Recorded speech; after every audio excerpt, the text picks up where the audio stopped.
ये रुद्राक्ष इसको कितने दिन साथ देगा? ये रामपाल जी की जो बातचीत चलती है वो वास्तव में वो हिंदू धर्म की कटाई करते हैं, जो उल्टी रिवाज हैं उनको मना करवाते हैं, माता पिता को लात मारते हैं। कोई मूर्ख होता है। मैं सभी लोगों से पूछता हूँ कि इस पृथ्वी बलवान कौन है? ना बलवान से क्या होगा ये बताइए मुझे। मैं भी साधु रहा हूँ, मेरी भी बहुत बड़ी लटे थी, इनकी तो छोटी छोटी है। नागा में से था, ये तो वस्तु पहरे हुए जूना खारे से था। ये भी तो जूना खारा से। और ज्ञान सब ज्ञान नहीं, कबीर ज्ञान भल ज्ञान, और जैसे बोला तो करत जात में ना। हमारा नाम है बाबा लखनगिरी। आपके गुरु हैं कौन? हमारे गुरु हैं श्री श्री 108 गुरु भगवान दास गिरी राजे राजेश्वरी महाराज। ये 10 नामे 13 मनी जून अखाड़े के हैं। खंडवा साई खेड़ा। संत रामपाल जी महाराज जी से नाम दीक्षा लिया है? जी। कब लिया था? ये सब 2014 में लिया। कुछ लोग का कहना ये है कि संत रामपाल जी महाराज जी के शिष्य हमेशा देवी देवताओं की टिप्पणी करते रहे। ऐसा कोई नहीं, हमारे गुरु जी कहते हैं तीनों देवा कमल दल बसे, ब्रह्मा विष्णु महेश, प्रथम इनकी वंदना फिर सुरसत गुरु उपदेश। तीनों देवा हमारे कमल दल में बसते हैं, हम इनकी वंदना करते हैं, फिर गुरु जी को उपदेश सुनते हैं। गुरु जी सभी का आदर करने को कहते हैं, किसी का अनादर करने को कभी नहीं कहते। हमारे दमोह जिले को वास्तव में बढ़ चढ़ के बात करते हैं। जो रामपाल जी की जो बातचीत चलती है वो वास्तव में वो हिंदू धर्म की कटाई करते हैं। उन देवी देव को तो कटाई करते हैं, जो उनके घरों में कुल देवता है प्राचीन काल के, वो उनको खोद को फेंकते हैं, माता पिता को लात मारते हैं। जो रामपाल जहाँ जो जाता है माता पिता वो मारते, बोलते कि नहीं हम लोगों को तुमसे कोई मतलब नहीं है। हमारे गुरु जी का कहना है हम तुम्हारी नकड़ी में जाएंगे, हम तुम्हारे फूल मूल उठाएंगे, हम कोई नहीं कुछ नहीं कर सकते तुम्हारा। ऐसा क्या होता है भाई? ऐसा कभी नहीं होता, किसी की अंतिम संस्कार में जाने गुरु जी ने कभी नहीं मना किया। भाई जो फालतू की जो बकवादा रहती उनमें मना किया है। जैसे डबल टेबल जो भी अपने रहते हैं, कफन डालना या मुर्दे को नहलाना। मुर्दे को नहलाना क्या है? जब उसको जलाना ही फिर नहलाना से मतलब कैसे? ऐसी कुरीतियों को परमात्मा छुटाते, बाकी अंतिम संस्कार की मना नहीं करते, कंधा भी देते हैं परमात्मा की दया से। जो कुरीतियां हैं, जो उल्टी रिवाज हैं उनको मना करवाते हैं परमात्मा जी। बाकी कभी ऐसा नहीं कि किसी की अंतिम संस्कार में जाने से मना करते। माता पिता की सेवा करना चाहिए, पैर दबाना चाहिए, जो भी अच्छे से खाना पीना सब कुछ आदर करना चाहिए। जो रीति रिवाज है गलत उनको छोड़ना बस। कोई मूर्ख होता है जो नौ जोखे और से भूल जाते परमात्मा की वाणी हो, वो भली करता होगा यहाँ से, परंतु दमोह जिले का पूरा नहीं करते। पूरे सब परमात्मा की कृपा से मानते हैं और सब देवताओं की मर्यादा के साथ रमणी करते हैं और मानो हर एक प्रकार से ज्ञान सुनाते हैं। परंतु कोई मूर्ख होगा जो कि क्या देता होगा कि माता पिता की नकड़ी नहीं देना है, किसी को जलाना नहीं है, सेवा नहीं करना है, तो मूर्ख होंगे तो उनके लान क्या करेंगे? उनके लाना तो अपन समझा तो भी नहीं मानते हैं। करते हैं माता पिता? हाँ माता पिता सेवा का करते हैं। हाँ सेवा करते हैं। यहाँ काफी हमने सुना है काफी दमों से ऐसा कुछ नहीं है, अनादर कभी किसी का नहीं करते। बस जो अनरीति है, जो कुरीतियां हैं, अब जैसे 3-4 भाई होते हैं, 3-4 ही भाई आग देने को बोलते हैं मुर्दे को। भाई आग तो एक व्यक्ति भी दे सकता है, फिर भी और तीनों की दो की क्या जरूरत? तो ऐसी जो है कुरीति को छुटाना चाहते हैं संत रामपाल जी महाराज, जो हमारे नियम के विरुद्ध है। बाकी अलावा ऐसा कुछ नहीं कहते कि भाई अंतिम संस्कार हम नहीं जाना या किसी के अनादर करना, ऐसा कुछ भी नहीं। और ज्ञान सब ज्ञान नहीं, कबीर ज्ञान भल ज्ञान, और जैसे बोला तो करत जात में ना। ऐसा निर्मल ज्ञान है, निर्मल करे शरीर, और संत मंडली खिंचक दे सत्य कबीर। ये परमात्मा की वाणी है, इनको लग के चले तो बहुत अमोल चीज। और कहाँ से किसकी उत्पत्ति हुई है? ये ब्रह्मा विष्णु में कहाँ से उत्पन्न हुए? ये दुर्गा कहाँ से? सारी सब कुछ सृष्टि रचना परमात्मा शास्त्रों में मिलान करके बताते हैं। इसलिए मालिक ने अगर किसी को शंका है तो प्रदर्शनी लगी हुई सभी शास्त्रों की, हम वहाँ जाके मिलान कर सकते हैं अभी भी। अच्छा, ये भी काफी लोगों के मुख से सुनते हैं कि भगवान तो एक है। नहीं, हम ये पूछते हैं कि जैसे ये लोग कोई भी इंसान है, भक्त लोग जो भी है, वो बोलते हैं कि भगवान कौन है और भगवान कहाँ से आया है, भगवान क्या है। तो मैं ये पूछता हूँ कि तुम्हारे पिताजी का नाम था, फिर तुम्हारे पिताजी का नाम था, फिर तुम्हारे पिता बब्बा का बाबा, बब्बा का बब्बा का, माने तुम 4 पीढ़ी के क्या ये सारे भक्त लोग बता सकते क्या? ये त्रेता युग की बात नहीं है। 2-3-4 पीढ़ी के नाम तो रखते हैं याद, ऐसी बात है। लेकिन जो हमारे शास्त्र हैं, जैसे हमारे 4 वेद हैं, तो जबकि सृष्टि रची है जब भी के 4 वेद हैं, आज के थोड़ी, इनमें सारा वर्णन है ना परमात्मा का। कहीं ना कहीं शास्त्र तो नहीं, हम ये बात नहीं सकते, हम शास्त्र की बात मिटाने वाली बात नहीं करते हैं। वो तो सतयुग, द्वापर, त्रेता, जो कलयुग लग चुका है। हम तो जी अपनी वर्तमान की बात कर रहे हैं ना। द्वापर त्रेता की क्यों बात करते हैं, जब खुद की अभी की वर्तमान की बात का ज्ञान नहीं है कि हमारे बब्बा के बब्बा क्या नाम था, तो फिर द्वापर त्रेता क्या नाम था। एक वाणी बोली है कि वेद हमारा भेद है, मैं ना मिलूं वेदन के माही, और जिस वेद से मैं मिलूं वो वेद जानते नहीं। तो वेदों में परमात्मा की पूरी महिमा है। जो सूक्ष्म वेद है परमात्मा ने स्वयं अपने मुख से बोला, उसमें परमात्मा की पूरी महिमा है। तो चारों वेद भी परमात्मा की महिमा गाते हैं, पूर्ण परमात्मा कबीर साहिब। अरे भाई, 4 वेद की हम बात नहीं कर रहे हैं, 18 वेद की बात कर रहे हैं। वो सतयुग, द्वापर, त्रेता की बात है। उसको कोई सबूत देने वाला है कि रामचंद्र जी ने क्या किया है, दशरथ जी कौन है, और अजय कौन है, जय कौन है, विजय कौन है, माने दिलीप सागर कौन है, माने जी इत्यादि इत्यादि जो रामायण में बातें बोली जाती हैं, वो उसको कौन सत्य बोलता है कि ये बात सत्य है। अब ये बात भी है कि हम बोलते हैं कि भाई राम ने त्रेता में जन्म लिया, द्वापर में कृष्ण जी ने जन्म लिया, फिर तुम्हें सतयुग में भी तो कोई भगवान होगा जिसका हम सुमरण करते होंगे, उसका बताइए आप। हम इस बात को सत्य मानी जाएगी। यही हमारे पंडितों ने, जितने भी ब्राह्मण हैं, जो भी हैं, वो इसी बात को, थोड़ी सी बात को बढ़ा करके बहुत बड़ी बनाते हैं। अब ये भी उसमें मिस हो रहे हैं, माने यहाँ पर होते भय पे अपने दिमाग को जी डिस्टर्ब कर रहे हैं। क्या है कि जब इतनी बड़ी बात को और रामपाल जी इतनी बनाया है, तो उसको तो तुमको वही बोलना चाहिए ना। कहते हैं लोग कि सबका मालिक तो एक ही है। हाँ, सबका मालिक तो एक बराबर है। तो वो जाना है कि आखिर में है कौन वो। अब वो उसका ऐसा है कि वो बोलता है कि भक्त बोलता है कि भगवान हमको तुमको फूल चढ़ाना है, तो वो बोलता है, कोई बोलता है, मैं भगवान नहीं कहता हूँ, कोई बोलता है कि जो फूल आपको चाहिए उसमें मैं खुद बैठा हूँ। तो वो बोलता है कि भगवान हमको तुम्हारे लिए जोत जलाना है, तो बोलता है तुम मेरे क्या जोत जलाएगा, मेरे सूरज और चांद और तारे, तू कितना दीपक लेसेगा। सूर्य भगवान के सामने 1000 दीपक लोग दोगे तो क्या सूर्य भगवान फीका होगा? हो सकता है। बाप भी भगवान हो, ये भी भगवान है, सब भगवान है, सब में भगवान व्यापक है। इंसान ही नहीं, जड़ से नारायण बनता है। नहीं, तुम लोगों को ज्ञान नहीं है। स्कूल में देखो, अगर बच्चे का ज्ञान अगर शुरू हो जाए स्कूल में, अध्यापक की कोई हम ये बात बोलते हैं कि जैसे नहीं। अरे सुनो, जैसे साईं बाबा हुआ, वो तो इंसान था नहीं। साईं बाबा इंसान है कि नहीं है?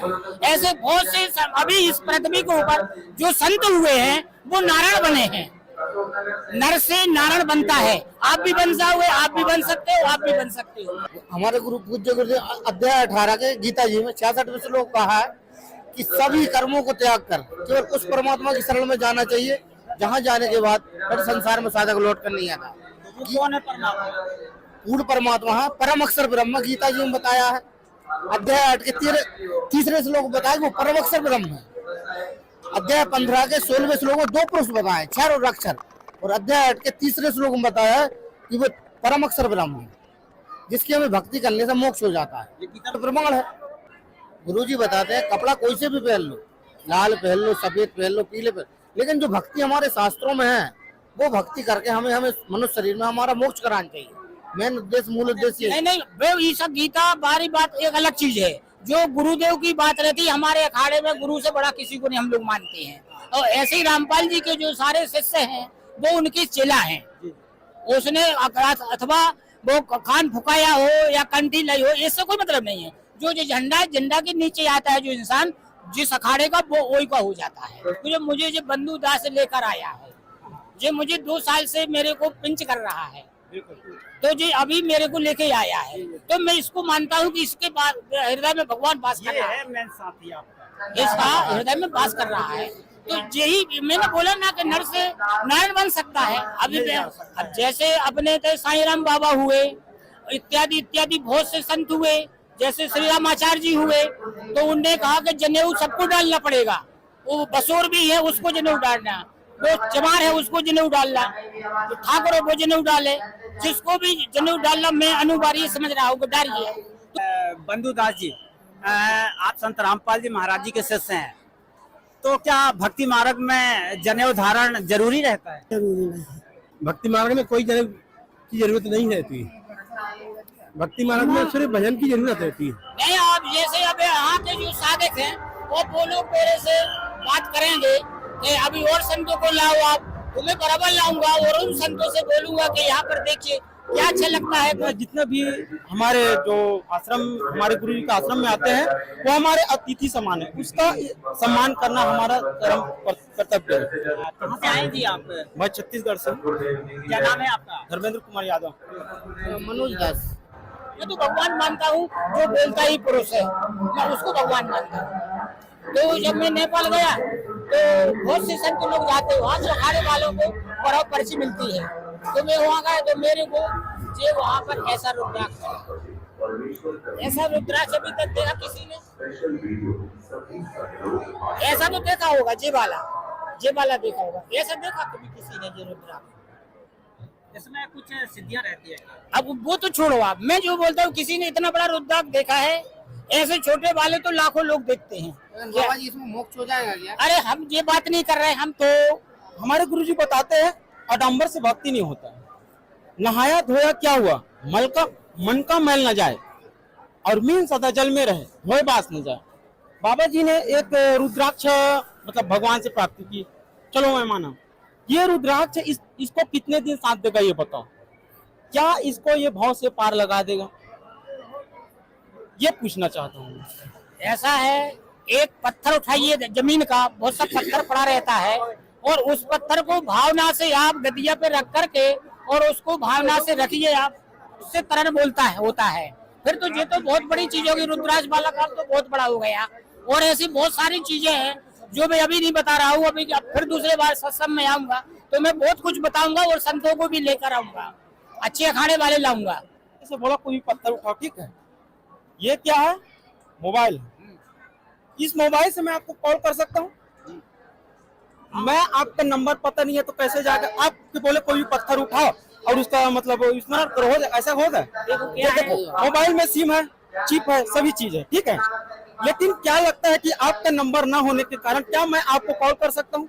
ये तो अनुभक्ति हुई ना। हमारी बात सुनो, मैं सभी लोगों से पूछता हूँ कि इस पृथ्वी बलवान कौन है, बलवान कौन है, महारथी कौन है इस पृथ्वी के ऊपर? ये बताइए आप लोग। अभी का बोलता हूँ मैं, सतयुग की बात नहीं कर रहा हूँ मैं, कलयुग की बात करता हूँ, आज की बात करता हूँ, वर्तमान की बात करता हूँ मैं। कौन पहलवान है जी बताइए आप मेरे को। ये पूरा दुनिया बलवान जो आप बोल रहे हैं ना, बलवान से क्या होगा ये बताइए मुझे।